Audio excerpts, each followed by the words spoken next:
Hello everyone, welcome back to the channel. Today we start a brand new series, Stories from the Inside. I'll be interviewing students at various grades and various schools and hearing their stories. You might have guessed this is a school project, but hopefully this is fun and hear some interesting stories from my friends. So please, introduce yourself. What's up? My name's Dalton. I went to North Carolina High School with Sam here. I graduated in the class of 2018, so I've been out of high school now for about 3 years this August, or June, because that's when I left the school. So June, 3 years this June. Oh boy, that's fun. All right. I know, wonderful. 3 years. It's just, oh my God. I know, it's probably been a long time. All right. Hopefully you remember enough about everything. All right. I remember a good amount through high school. Obviously, the small bits I don't particularly remember, but I remember the big major stuff that happened. Okay. So we'll just start with a basic overview thing. Tell me about your school experience, high school, middle school, elementary school, whatever you think might be important.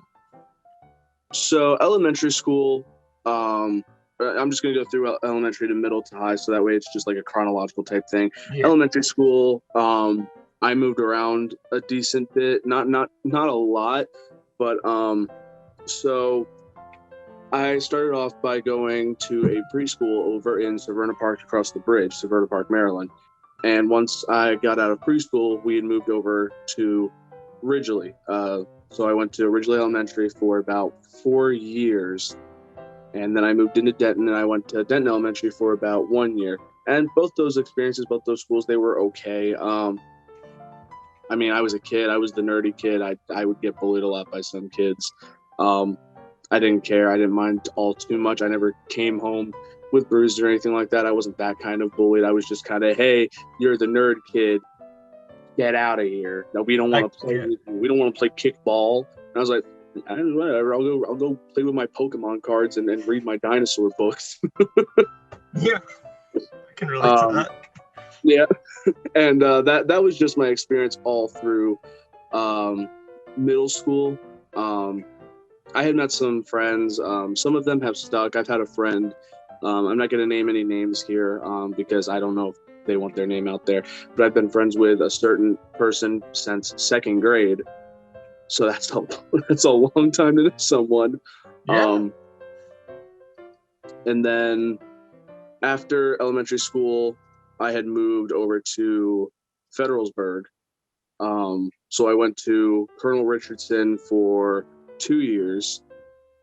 And, you know, from what I can see, because I came back here for my 8th grade year in middle school, I got to tell you, Colonel had a lot more bullies than really? Denton did. Yeah, absolutely. Probably about, I want to say, 60% of the population of Colonel Richardson in my class, in my grade, would bully. Again, nothing got really too physical except for one altercation with someone. He kind of slugged me in the face, kind of ended with me punching him in the back of the head. In retrospect, shouldn't have done that. Could have paralyzed the kid, but I didn't. Things are fine. I made some really good friends there. 3 of them I remember more specifically. Actually, 5 of them I remember more specifically. Again, won't name any names. But they were some good friends. And then I came over to Denton for my 8th grade year. And that was when I had started doing the, I don't know if you knew about this, but when you were in middle school over at Lockerman, Lockerman, that's what it's called. You could do a therapy program. Because I had depression, I had that kind of stuff. So I did the therapy program there, and I met some really cool friends. I met some really cool people through there. And middle school, it was kind of just average. I didn't get bullied as much as I did over at Colonel. That's probably why I say that the bullying didn't bother me so much, because I wasn't bullied as much. But I had a decent experience through middle school. High school, my God, the stress level went from here to here, man. I think that's the general consensus, yeah. But I am not the most academic, smartest. Let's go with that. I'm not good at math. I was good through reading. I was decently good through science. I didn't really take any special classes other than those. I didn't take like automotive. I didn't take any of the CCTC courses. None of that. I just went through regular school. And then there was, I think my favorite teacher, I would have to say through the whole time there, would probably be Mr. Shaw. Because Mr. Shaw was just, he made things really fun. My favorite teachers, if I had to name more than one, it would probably be my 12th grade, my 12th grade math teacher. I can't remember his name because he was there only for 1 year. He actually made learning math good for me because, like I said, I'm not good at math. I was always a low C, high D student when it came to math, but his class was the only math class I've ever gotten an A in. So that should tell you just how good of a teacher he was. As I was saying, he must be doing something right. He really was, and I really appreciate. He also taught us about the stock market too, because a lot of the time we got through the curriculum so fast and everything because of how good he was teaching. We had like 15-20 minutes to just goof around at the end of the class, and sometimes he would just teach us other stuff like, hey, you guys want to watch a small video on like the existence of aliens or something like that. And sometimes we were like, yeah, sure. Sometimes we were like, nah, we just want to talk and hang out with each other. But one day, through like a whole week, he taught us about the stock market, stuff like that. And then there was Mr. Ireland. I like Mr. Ireland mostly because, for one, his class wasn't boring. He made learning fun as well. He also, when the medieval unit came around, I think you remember this, I actually wore a suit of armor into the high school. He actually allowed that. That was a fun day. It was an uncomfortable day for me. I'm sure that was. Surprisingly, sitting there, that whole suit of armor, I could still fit into desks, surprisingly. That's impressive. It really was, if I'm being honest. And then Mr. Bodzer. I really liked Mr. Bodzer. That's funny. I had Mr. Bodzer when he taught us first finance class. Okay. And I mean, Mr. Bodzer, he was a computer teacher, not really much of a finance teacher. So having him for his first time teaching finance, it was clear he didn't know exactly what he was doing, but he had a basic fundamental understanding. But he made that class fun as well. His hall pass, I remember, is just a big slab of wood that was laser engraved that looked really fancy. It just said bathroom pass on it. And he always kept a Bible in his desk too. And he would sit there and read the Bible when we were doing our work. And for him, he never really gave us any paperwork. We just did the computers because that's what he knew. Right.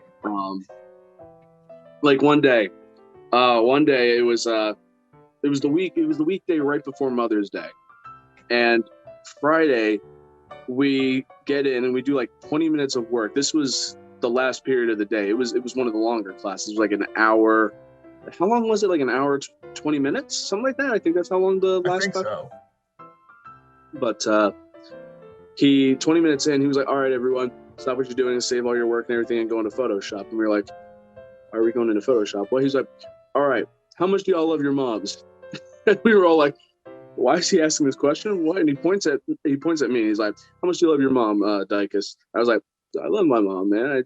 I would do a lot for her. He was like, would you make a card for her? I was like, no, I've done it before. I would do it again. He's like, well, that's why we're in Photoshop. I was like, excuse me?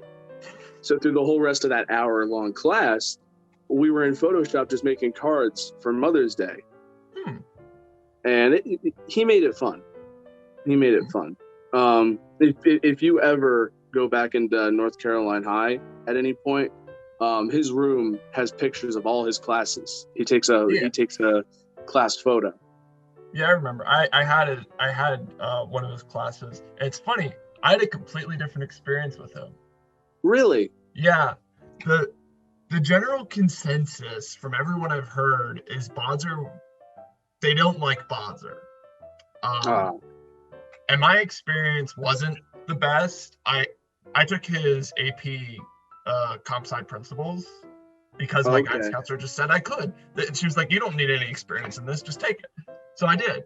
And he taught me things, but just like, I have a friend who has a speech impediment, and Right. he like drilled into this kid. Like Bodzer just drilled into him.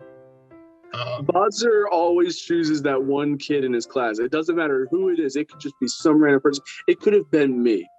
But he always chooses just one kid just to grill on through the entire semester that you'll have his class. I mean, I'm glad that you could enjoy his class. Me personally, just a completely different experience. But like, I'm glad that you could enjoy his class. That's very good to hear. I did enjoy it. He actually had a different nickname for me every single day, and it's like he planned it out. So Monday through Friday, it was he called me Skull Dog, and they were all dogs for some reason. He called me Skull Dog, Puff Dog, Twinkle Dog. Oh God, what were the others? Book Dog, because I read books when we had time in his class, and he called me I forget the last one, but he had one for each different day of the week that we had class. It was really funny. That's pretty impressive. But then that whole thing with my Spanish teacher at the time. Sorry, I'm getting a text. I should probably turn off my my vibration so that way it doesn't interrupt. Then that whole thing with my Spanish teacher happened. You know the story with that. Yeah, I can hear if you'd like, just so people can get a fundamental understanding.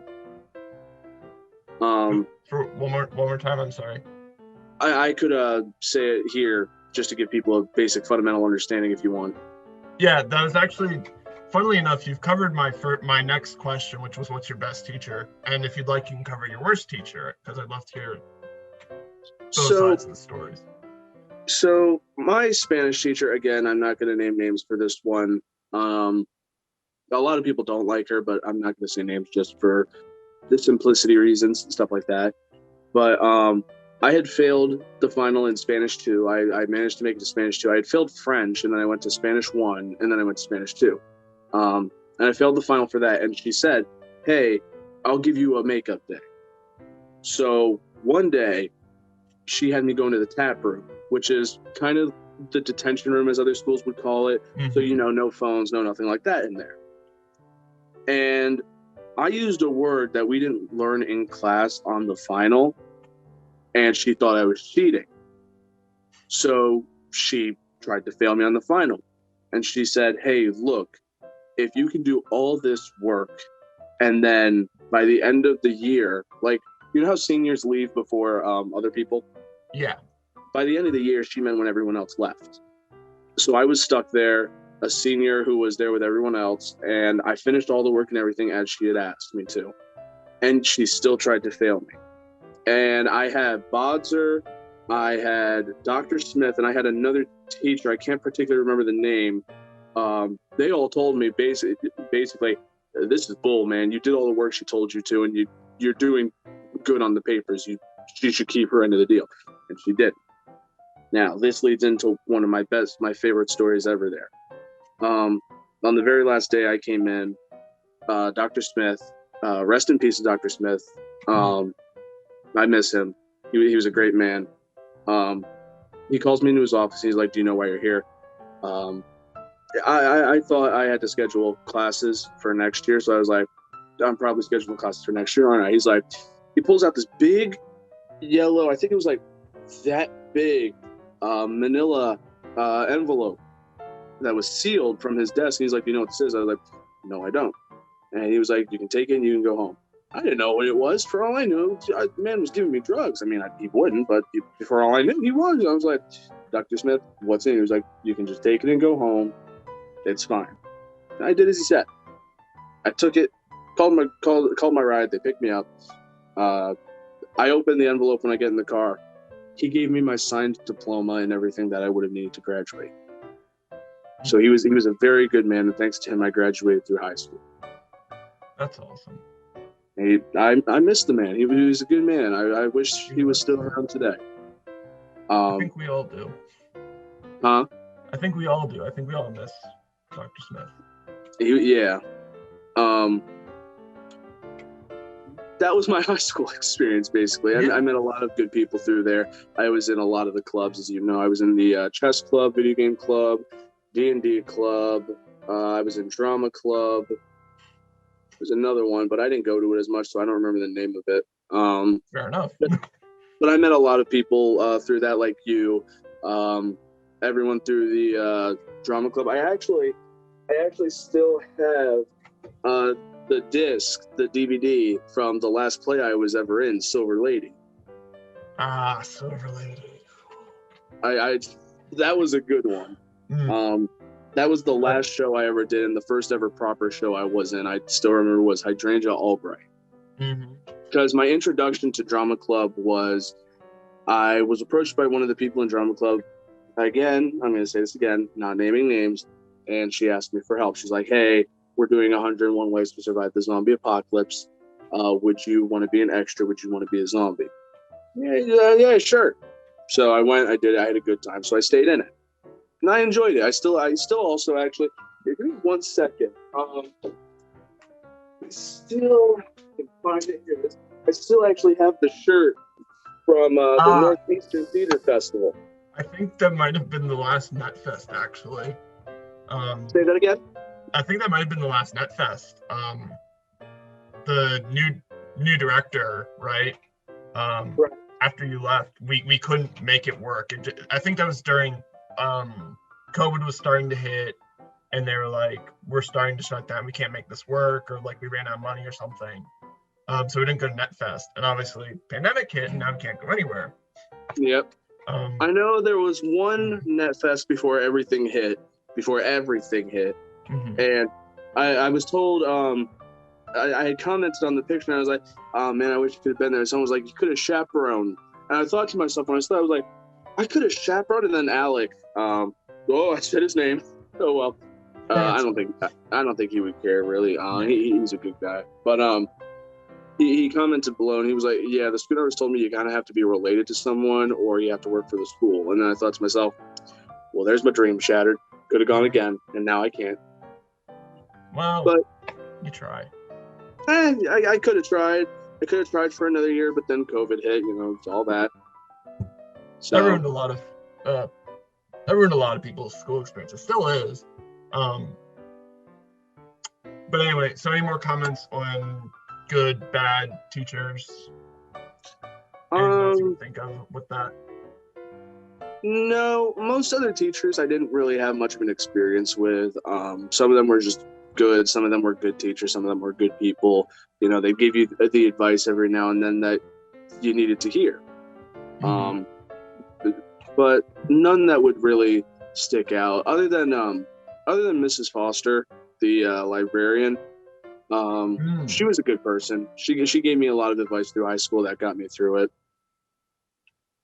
I actually saw her when I was working for the pub before COVID had hit. She was in the pub with all the teachers, and it was her last hurrah apparently, because she went to be a teacher over at Colonel. Ironically. No, I don't.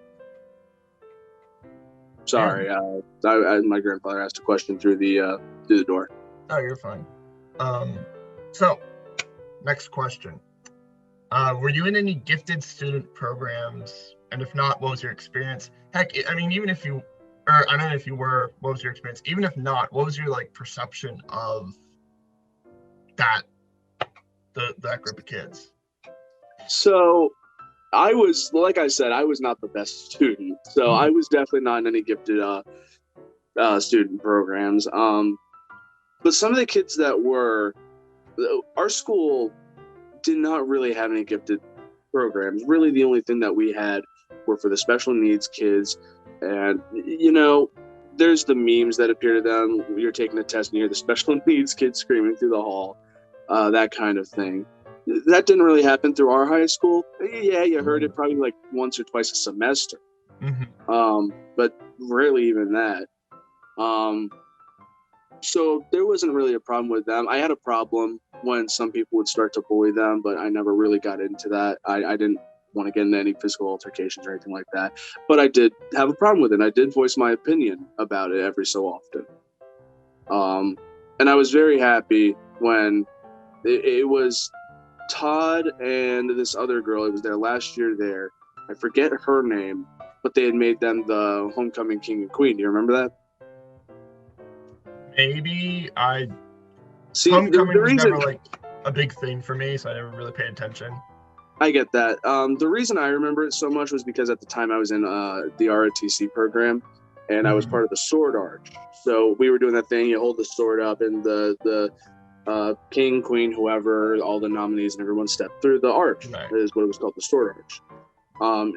Seeing the look on Todd's face and everything like that, it was really nice. It was nice knowing what they did for them. So our school didn't really have much of a problem with special needs kids. Didn't really have too much of a problem with bullying them, but it did happen, sadly. Our school, though, did not really have much of a gifted program, so I can't really say much. But the kids who thought they were smarter, obviously, they were douchebags. They always thought they were better than everyone because they're like, I get straight plus and you get nothing. It's like, I don't care. I'm still going through high school. I'm still here. What you want from me? We're all here. We're all in the same high school. We're all doing the same thing. Exactly. If you're such a gifted student, why aren't you going to like Harvard or something this early? I know in elementary school, we would have a gifted kid. We'd have like the gifted kid program, highly able program, HAP. I don't know if you had that in elementary school. What elementary school did you go to? Originally. So I don't remember that. I do remember the little fish board. If you did something good, teachers would write down your name on a little fish piece of paper and something like that, and they'd put it up on the board because you were drawn like once a week to see who got in, and they would name your name through the announcements and everything like that. Yeah. I was picked all through my. I was actually picked like once or twice through my entire time there. That's good. I mean, that's. Well, it wasn't for academics or anything like that. It was mostly just for helping out, stuff like that. Because I've always been a helper. I've always helped people out, stuff like that. I think arguably being a good person is better than being academic. So being a good person is definitely better because you can go through life with having all the money in the world, but you can never be happy. You go through life helping people, you're more happy than you are having all the money in the world. Calculus isn't going to help you be happy in life. Calculus ain't going to help you give $1 to a homeless man. Yeah. But yeah, the reason I'll explain. So in my semi-most recent Education in America class, I had a group discussion, and we were talking about like all the problems in American education right now. And one of the things we talked about is this gifted kid program and all the pressure. It not only like this duality, this not duality, segregation that they put kids through, even from a young age, but it puts a lot of pressure on those gifted kids to just continue to be good. I think my little experience with the gifted kid program and the honors programs just really changed my perception in high school, because I took any AP class I could. Yep, I do remember that. You were a I'm not going to say overachiever, but you were a high achiever. Yeah. Obviously came with the price of losing my sanity many nights because I couldn't sleep because I had to do work. That's high school in general, man. You don't sleep. You just grow more and more depressed through high school until, hey, I finally have a job. Yeah, I find it funny that they're like, in college, you'll never sleep. But I'm like, I've slept great in college so far. It has been so much easier than high school. But so the memes are true that high school teachers like, hey, sit down, you can't go to bed or anything like that. Hey, college teacher, hey, go to the bathroom. You can come back in like an hour. I don't care. Yeah, pretty much. Like I've many times during classes, I'll just get up, walk to the other side of my room, get food, come back like 5 minutes later, or I'll like go get water or something. And the teachers don't like, I keep my video on, so they know I'm gone. They don't care. No one cares. It's college. But speaking of AP, back to AP, did you take any AP classes in high school? Absolutely not, man. I was offered to take one AP class that I do not remember. I think it was like an AP English course, and I told them directly when they offered it to me. I was like, no, I may be decently good at English, but I'm not that good. I think I might have a heart attack or a stroke if I stay in that. So since you were asked and you did not, and you denied the offer, what's your perception of the AP program? So the AP program, from what I was understanding about it, the AP program is to kind of get you more prepared for college more than regular courses would, and it's like a early college course. I never assumed college would be in my cards. I still don't plan to go to college. I do plan to go to some schools, but that's mostly for other things that most colleges can't teach you. Right. So to me, the AP class and all of that seems perfect for people who want to do that, who want to go to college, who want to have a high-paying and decent job and get through college with more knowledge than they would through high school. And that's perfectly fine for them. But for people like me, who know that college just may not be an option, it's good that I know that they're giving people a choice to take an AP class instead of just being like, hey, you're in this now. Because, well, I don't know if that was your experience, so I shouldn't say it's good to know that they're giving people that option. Was it? So I will say, as someone who took AP and is currently in college, there is no comparison. AP is worlds more difficult than a college course. And Really? I think it's solely because, and I've said this many times, and I will stick by this. College is meant for college work. High school is not meant for college work. I will agree with you on that. It's the level of work they expected you to do is impossible, given everything that you're expected to do in high school. Like, you know, you got clubs, you got school, then you got hours of homework afterwards. Some kids have to do a job. Some kids have to do chores when they get home. There's not enough time in the day to get everything done that they expect you to get done. Whereas in college, it's chill. You know what you have to do. You have plenty of time to do it. And the tests in AP were just dumb. Like, it was... I have never had more anxiety taking an AP test. And compared to, like, college tests, I don't even get stressed. I don't even think about it. I just do it. And I'm like, I will, whatever happens, happens. So yeah, no, AP, horrible. Don't do it. Never do it. Lesson for all you kids going into high school, never do it. Well, like I said, I think if those kids think they can handle it, if they think it's good for them for their college courses, whatever they want to do, perfect, go for it. Do what you want to do. If you think or know that college is not going to be in your cards, not going to be in your life at all, or anything like that, even if you plan to go like Chesapeake, or because Maryland, if I went to Chesapeake, I feel like those AP classes wouldn't really help. But if you want to go to somewhere like a university, like Maryland University, Salisbury University, Towson University, what's around here, I think that's perfectly viable then, because that will get you more prepared for it, because those are more than just a community college. Those are real universities, places you stay on campus, places that you walk to, like a science hall, a math hall, an English hall, whatever it is. So AP is perfectly fine for those people. But if you plan to do a community college, AP is just probably not the best for you. Yeah, I agree. So you mentioned earlier there was a therapy program. I think that's very good. That I didn't even know that was a thing. But how did your schools handle conflict or psychology issues, stuff like that? How did they have much in place? Okay, so when it came to the psychological issues of students, our school did not particularly care for it. When it came to our psychological stuff, they were just kind of like, you'll get over it. They cared a little more when it came to like physical altercations, physical violence, physical bullying, stuff like that. But again, they didn't particularly care much towards the students. Every so often, something will break out. A teacher's walking by or teachers are around. Yeah, they'll try and break up the fight. But then if you have a fight in like a classroom or something like that, and you have all the other students cheering them on, well, that teacher's not really going to do anything, because they know these are really hyped up.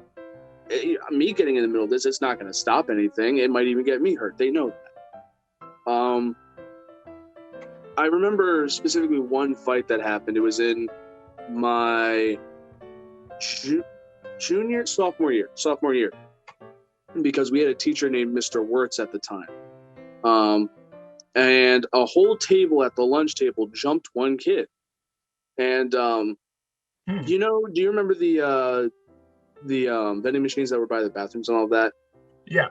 It was getting so physical that across the cafeteria, all the way across, you could see that kid was like being beat against the vending machines because they were shaking. And Mr. Wirtz, he was a good man. He tried to get in the middle of it. He tried to stop it. And about two or three of the kids in the fight just socked him in the face. So our school particularly did not care that much when it came to the altercations. Occasionally they got the security guard involved and stuff like that, because our school did pay for a security guard to be there. And I talked with both of them, because we did have two of them, I believe it was one or two of them. And I did talk with them, and they were good people. They knew what could happen, and they knew what they were doing. One time they actually had to pull a taser out on someone. They didn't use it, but they had to pull it on someone. Right. So the security guards, they cared a lot more than I would say the actual faculty did. And that's just me being blunt, honestly. Right. To be fair, the security officers are better equipped to handle those situations. Well, yeah, arguably. but you got to admit, it's just a fist fight. It doesn't hurt to get in the middle of it. I mean, you get a bruise or two, that's fine, but it's better than watching one kid get completely bloodied up. Oh, yeah, I think it's better to step in than to, like, just sit back and let it happen. Like, absolutely. I remember there'd be a fight like every other week, maybe, when I was first couple years of high school. I remember one time I was going to class and there was just a ring of kids, and I'm like, guess I'm going around them today. Was that the one in the science hall? I think so, yeah. Yep, I remember that fight. Do you remember there was a fight that happened in the what was it? It was in the English hall and on the second floor. And I remember hearing that, so I can't tell you if this was true or not, I just remember hearing this, that two kids had gotten into a fight, and one of them had gotten pushed into another kid, and it started some big brawl between a bunch of people because it started getting out of hand. So like I said, I just heard about that at the time. I don't know if it was true. I never looked into it because I was a kid who just looked into his book and was like, no, I'm not in it. I don't care. Right. I think that was the perception for a lot of kids. They just didn't want to get involved. I mean, I'm not equipped to handle anything like that. So I was bullied. I had one bully, and he threatened me a couple times. He actually stabbed me with a pencil. I don't know if you heard that story, but my bully actually stabbed me with a pencil. I do remember hearing that. I think I heard that from you yourself, actually. Probably. I was really upset about it.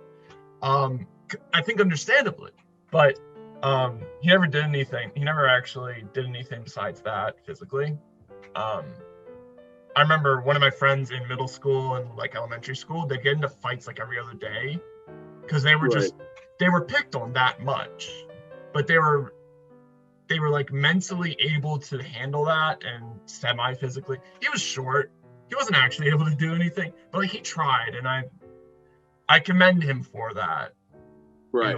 In a weird way. Were you around when we had the bomb threat? I was around during that, and I will say it wasn't, I hate to say it like this, but it wasn't my first one. Was it not? No, there was one that happened over at Colonel when I was there. Boy, oh boy. I guess while we're on that, how do you think they handled that? Not good. No, just straight up, just not good. I mean, the teachers were basically, they didn't try to hide it. All the kids knew at the time. They were just kind of like, yeah, there was a bomb threat, but just kind of stay in your seats. And I'm thinking to myself, stay in our seat? Excuse me? No, I'd rather walk out and head towards the river, the chop tank that's across, and watch the place go instead of me go in it. Right. I remember the call, and they were like, "You're still going to school," and I'm like, "Seriously? You want us to go to school?" And That's Caroline County for you, man. It just seems like if something is threatened, it's like, whatever. It probably nothing's gonna happen to you. You can go anyway. And you're just sitting there as a student, just thinking, or as a kid to your parents, and you're just like, "Excuse me." I don't think Caroline County is properly equipped to handle. I don't think a lot of schools are properly equipped to handle stuff like that. No. Like, you hear the stories, you hear it happen, but like you realize that could have been stopped if they were properly equipped. If there was just things in place.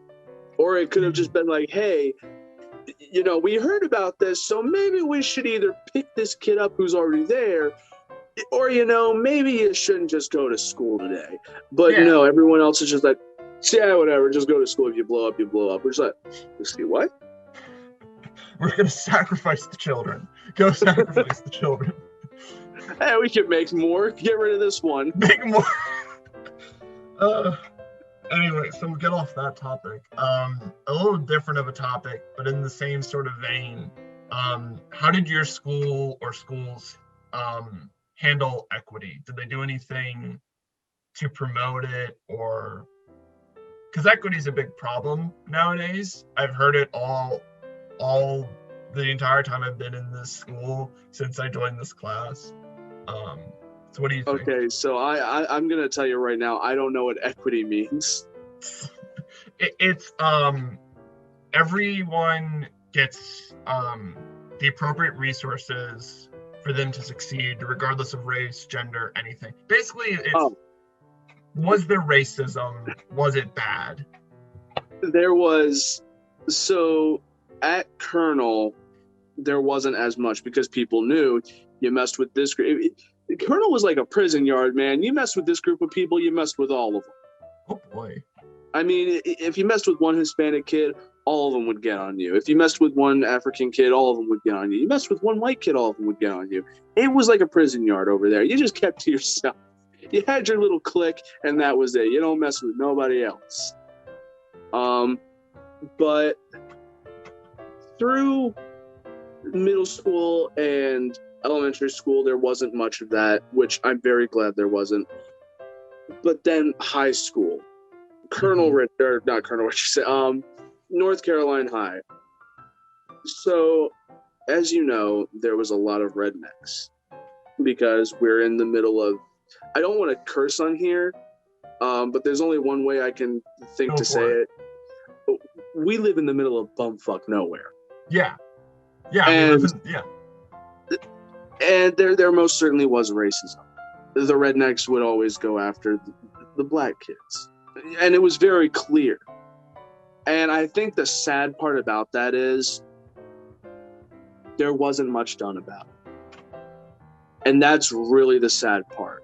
We had school assembly meetings talking about bullying. We had school assembly meetings talking about that stuff. But never once did we have one talk about racism. Never. Yeah, you're right. We never did. And that's the sad part. Even through all the people who came in to speak to us in the auditorium, all the speakers and stuff like that, never once did someone speak about the racism. Never once did someone say, hey, maybe there should be an assembly about this. I've never heard that. Now, the students themselves, they handled it as best as they could. The rednecks were the majority, and there was nothing the minority could have done about that. And at that point, it's kind of, hey, you get on one person's side or you just kind of keep in the middle. You don't get yourself involved. So either you were in with the black kids, you were in with the rednecks, or you were just somewhere in the middle. You just kept to yourself and you didn't have an opinion. Obviously, you had an opinion, but you never voiced it. Mm-hmm. So, to answer the question just bluntly, elementary and middle school, they know what to do. When you get into high school, it's not good for anyone in that kind of situation. It's just not. Yeah, I agree. I know because of my experience with like middle school and elementary school, I kind of just distanced myself. I distanced myself in high school from just most people. Yep. Like mentally, I was just like, I'm my own person. I'm in my own world. I'll do the schoolwork. I'm not talking to anyone really because I don't need to. So I didn't have much of a perception of the racism or anything. But like thinking back, there were so many white kids. Like there was way too. All of my AP classes were filled with the same like 20 people. Mm-hmm. And just like walking around, you knew who everyone was just by like, I don't mean to say this like in a bad way, but like your race determined who you were in the school because that's what the school told you were. Exactly. It's the race. The racism just do what? Exactly. It goes back to the whole, if you weren't a redneck, then you were in their line of sight to be bullied. If you weren't, it was just them too. Mm-hmm. Like, I never experienced any bullying from anyone who basically wasn't a redneck.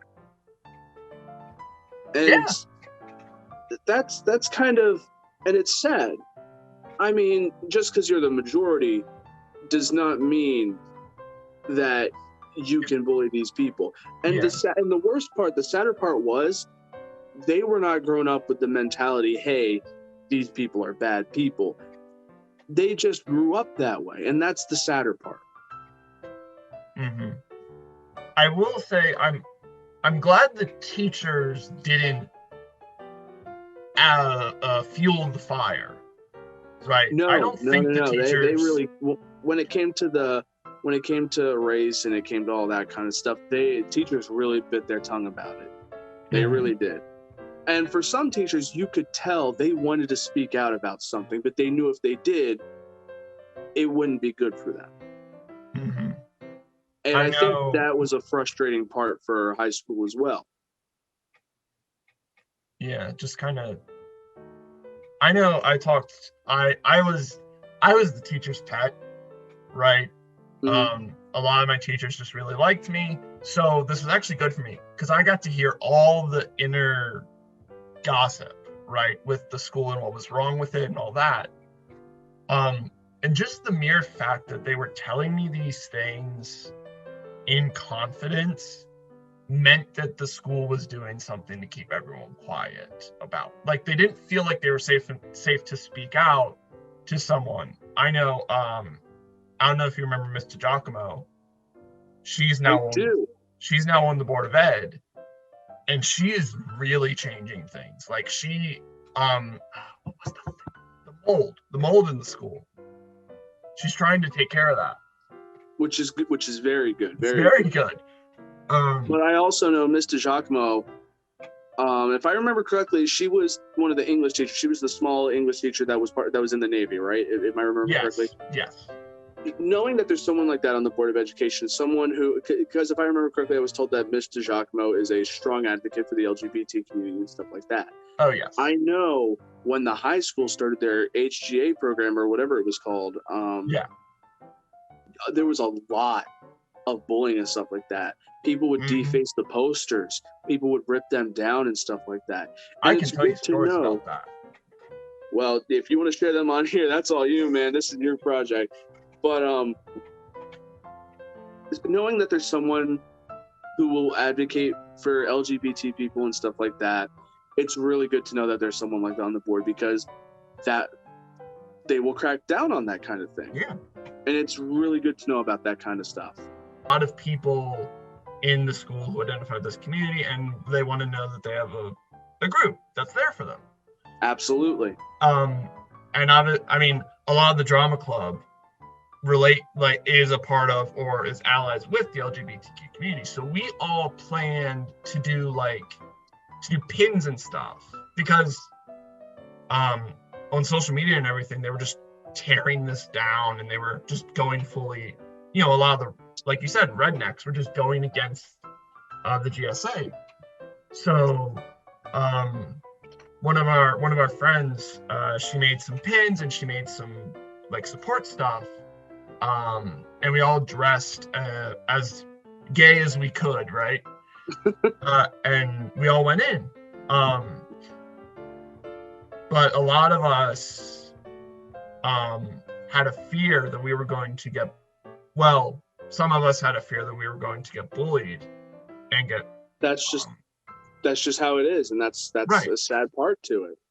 I know. I was in the mindset of nothing gets done if you just go with the status quo. You have to face the backlash. It's gonna happen. Change is new. Change is scary, but you have to have that. Change doesn't come easy. Exactly. Change doesn't come easy. But we definitely. And I think that's also one of the biggest problems that everywhere is facing now, whether it's the schools, whether it's America, whether it's anything like that. Change is just what is going to happen, and it's some people are just, we don't want change. We like the way things are now. But then some people are like, we don't like things are now. We need to change. And I'm all for the change, because things can't get better for certain groups of people, and things can't get better for certain people unless there is change in the schools, wherever. Exactly. I mean, look at many people's reaction to the pandemic. They didn't want to change. They wanted to continue life as normal, but you just can't. No. And I mean, it was a very sudden change, but you still have to deal with it. Yep. If you want things to get better, then you got to do what has to be done. Exactly. Anyway, I've only got one more question left. Okay. So, are there any other stories you think would be interesting or are impactful, or any closing ideas, closing thoughts? Best I can say, anyone in school, anyone who's listening to this, anyone at all, do what you can. Whether it's joining the allies for LGBT, whether it's keeping your head down, do what you can to make sure things get better. Be an activist, be out there, do whatever you need to. And that could just mean, hey, I'm gonna keep my head down through the day in a school and then go to meetings for LGBT and stuff like that. That's perfectly fine. Whether you're voicing your opinion or not, knowing that you're there is still helping them, because they know that they have allies. But whether you're a part of the LGBT or not, I'm not. And you know me.